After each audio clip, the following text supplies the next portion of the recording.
because this is another guy that we are excited about this year, guys. And that's Wan'Dale Robinson. Very. Yeah, like we're expecting. I've been high on this guy for a long time. Things. You've been high on a lot of things, but definitely Wan'Dale Robinson has been one of them. So much. But psilocybin. Wan'Dale Robinson again, 5 foot 885 pounds, 23 years old, 15 games last year, 8 starts, 60 receptions, 525 yards, 1 touchdown, 9 rushes for 87 yards and a touchdown. Rob and I have both said this before. I'm going to say it again to reiterate this. This is his 100-yard season. 100-catch season, sorry. I was going to say, there's a big difference between 100-yard. We'll get at least 100 yards, guys. Bold prediction. Yeah. But this is, think about it. He did not see the field all that much last year. He was coming back from injury. You know, I know it looks like, okay, 15 games. He was there a lot. He wasn't there that much, guys. And you look at what he did in that time frame. 60 catches. On top of that, to be frank, he was kind of like the number one at times in being covered as such. He definitely was.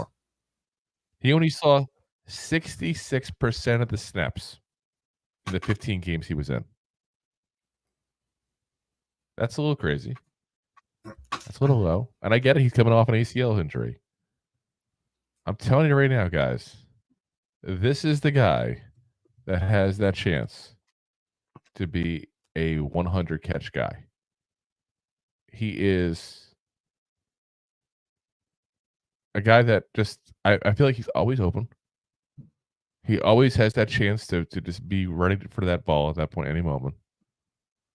And to give you guys a comparison, I looked up to verify Darius Slayton, 81% of the snaps. It's a big difference. I know it doesn't sound like it, 100%. You know, on paper when you say it, but you're talking a difference of a couple hundred snaps, guys. That's literally what we're talking about there.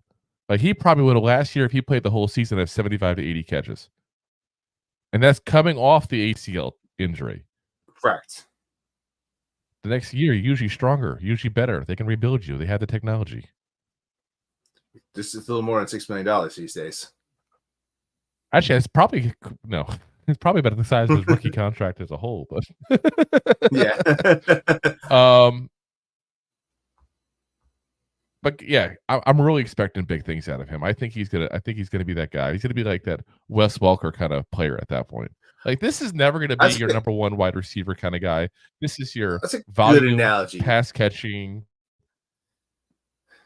Listen, if there's a lot of Robins next to him, he could shine as the Nightwing, if you will. He'll be close to being your Batman, but he won't be the solid number one. He won't be the Neighbors. He won't be your OBJ, but he also won't embarrass himself.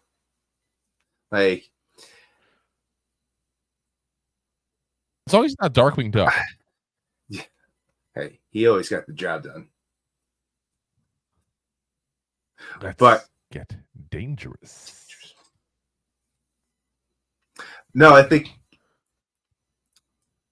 he's going to get the catches. My biggest concern with majority of these guys is the quarterback play, but obviously.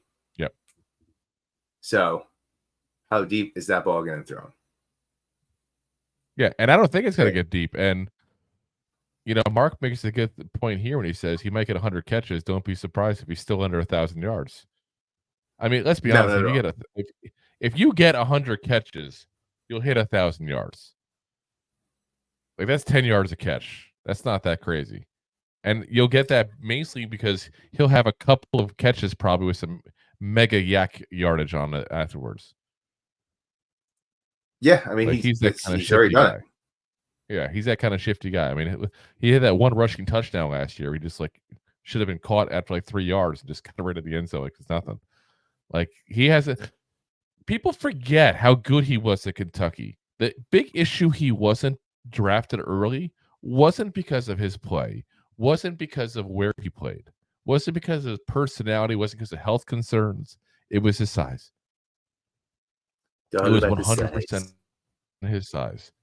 And what's crazy is 5'8", 185 pounds, as tiny as that is. How many guys we see that now with that kind of body type in the NFL the last couple of years? Oh, that's all they've been drafting in the past few years. Yeah. I mean, we talked about And it in the draft. How many guys were under 200 pounds? We did our wide receiver draft special. Yeah, I mean, just those guys are smaller. I mean, but just to go back, piggyback off what Mark was said before, and if we take the stats what he did last year, coming off the ACL, 60 catches, 525 yards. You divide that down, he's 8.75 yards per catch. You times that by, your 100, that's 875 yards. So I hear what you're saying, and I understand it, but he's also going to be a lot more healthy this year compared to his ACL. So I'm also expecting better QB play. I really am. I know it sounds crazy to say, guys. I get it because, Daniel Jones is Daniel Jones. But just because Malik Neighbors is there, because the offensive line is better, because of the fact that I think that Daniel Jones is not going to feel as much pressure as he felt coming into this past season. I think he felt a lot of pressure from that contract, and now he doesn't have that pressure because people just assume he's going to suck. And I hate to word it that way, but it's the truth. He has no expectations whatsoever on him, basically, at this point. And that's 2 years ago. It's the same thing, but no, it's different. He's got a better offensive line coach. He still got Evan Neal, which is terrible. Yeah, he's still got Evan Neal. He'd be a great bench warmer. Yeah, but they made moves on the offensive line. They've made moves on positional players around him to help block and give him more time. So, yep, and that's going to help Wan'Dale because that means, let's say, for example, he's got 2 more yards down the field. I'm not saying something crazy. 2 more yards. That's like a step or two. That's it. Let's say he gets 2 more yards of yak per play at that point because again, he's healthy. If he gets 2 more yards, then he's over.